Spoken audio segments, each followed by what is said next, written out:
Hello అండి, welcome to my channel. ఈరోజు నేను నాకెంతో ఇష్టమైన కొబ్బరుండలు చేసినానండి. 2 కొబ్బరికాయలు తీసుకొస్తే అది నాకు 2 బౌల్స్కి వచ్చింది. 2 బౌల్స్కి ఒక బౌల్ బెల్లం వేసి చేసినానండి. చాలా బాగా నచ్చింది. నేను ఎట్లా చేశానో ప్రాసెస్ చెప్పేస్తానండి. నేనైతే 2 టేబుల్ స్పూన్ల నెయ్యి తీసుకున్నాను. ఇంకా దాంట్లో కొబ్బరి నవ్వు చేసేసి బాగా ఫ్రై చేసినాను. ఇది గోల్డెన్ బ్రౌన్ కలర్లోకి వస్తే మంచిగా ఉంటుంది. అది ఫ్రై అయిన తర్వాత ఒక ప్లేట్లోకి తీసేసుకొని నెక్స్ట్ ఒక బౌల్కి తీసుకున్నాను అన్నాను కదండి బెల్లం. దాన్ని ప్యాన్లో వేసేసి కొంచెం వాటర్ వేస్తే అది మెల్ట్ అవుతుంది. మెల్ట్ అయిన తర్వాత మరీ ఎక్కువ పాకం బాగోదు. ఆ బెల్లం కరిగిపోయిన తర్వాత ఆ బెల్లంలో నేను కొబ్బరి వేసేసి బాగా తిప్పుకోవాలండి.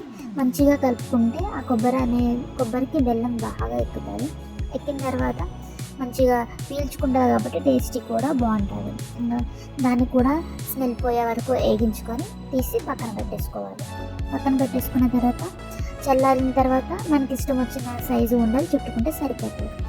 నేనైతే మీడియం సైజు ఉండలు చుట్టాను. నాకైతే టేస్ట్ బాగా నచ్చిందండి. మీకు ఎలా ఉంది చూడడానికి? నా వీడియో మీకు నచ్చినట్లయితే లైక్ చేయండి, షేర్ చేయండి, సబ్స్క్రైబ్ మాత్రం చేయడం మర్చిపోమాకండి. Please subscribe. నెక్స్ట్ వీడియోలో ఇంకొక రెసిపీస్తో కలుసుకుందాం. థ్యాంక్ యూ అండి. Bye bye.